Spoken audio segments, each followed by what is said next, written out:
Right now we're interviewing Jeff McKenna. Jeff McKenna, I learned tonight, is a Serena Fellow. A Serena Fellow. Yes, and I'm really proud of Jeff for reaching that point in his life. And tell me what it's like to be a Serena Fellow.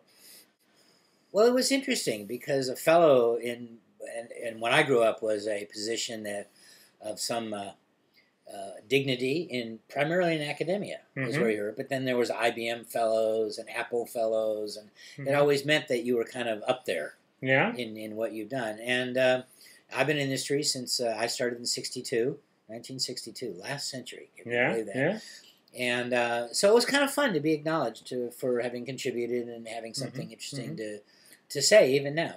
Now, up there, I've known you, and you've done a lot of things in your life. You're never afraid to try something new. Right. How do you overcome the fear of like the unknown? Going beyond your normal limits, because I think that's to get up there, you have to do that. Well, it's really interesting because it's always been about me following what is interesting to me, what I'm fascinated with, what are the puzzles. It's kind of like, well, that's interesting. I wonder what that's about. And so answering that question has always been driving me. And I've been lucky. I've been able to stay on the edge of technology all along. And this ability, this idea of following what is interesting has made it remains interesting. I mean, I'm still interested. Yes. So every day, you get excited. Yeah?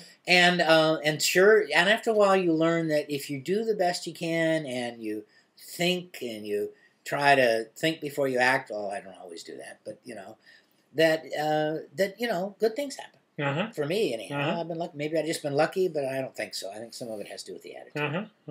Now, do you think that what happens is a little different than when you were younger? Now, you got the gray hair going in that. Is it a different kind of interest, or is it the same? Well, I'm interested in different kinds of things now. I'm much more interested in people now, whereas before it was mostly about technology and all that. And there's another difference, which is interesting.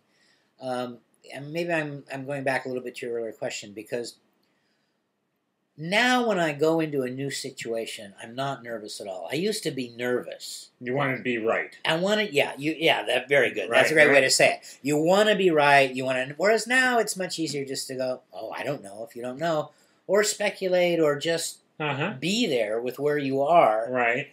Right. It's more important to be paying attention than to have all the answers. Right. Exactly. And because where I'm at is interesting at all times. What happens if I'm nervous in my stomach, or I've sat in front of groups of 500 people and just looked at them and said, I'm really nervous right now, because that's what was going on. And then that relieves them. And then that relieves them, and it makes it easier for me. And all these things happen about just naming what's really true for me right now. Well, and I get better at that. I think you get I think that's an encouraging message. If we have some young geeks that are trying to chart out their course, is there some one piece of advice you'd want to give them to follow some simplification that they can remember? Well, there's something that I think. I'll give you this way. Technology moves and changes all the time. Yeah. So it's more important to learn to think and be able to go into something and really look at it than be necessarily a super expert on that particular thing. You want to be good at it. Yeah.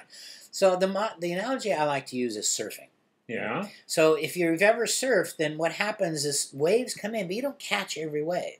And technology is like that. Waves of technology come in all the time. In fact, they come in faster than they did when I was young. Yeah. They come in all the time. You can't catch every one.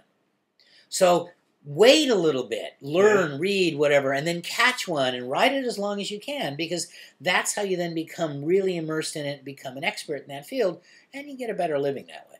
Yeah. And so part of it is, how do you do this and really keep an ear just up and have a living? So you know when it's the time to go catch the next one. And you do. You say, okay, this is starting, I'm getting bored with it, or maybe it really just fizzled out and it didn't go for you thought. So you go back, spend a little time, doing a little reading, looking at new things. What caught your eye now? Is that the next wave you can bring in? Well, Jeff, I hope you got a great one, and thanks so much for participating in my interview. Right. Well, and someday I'd love to interview you, because I'll ask those same questions to you. I'll look forward to it. Okay, great. Thank you very much.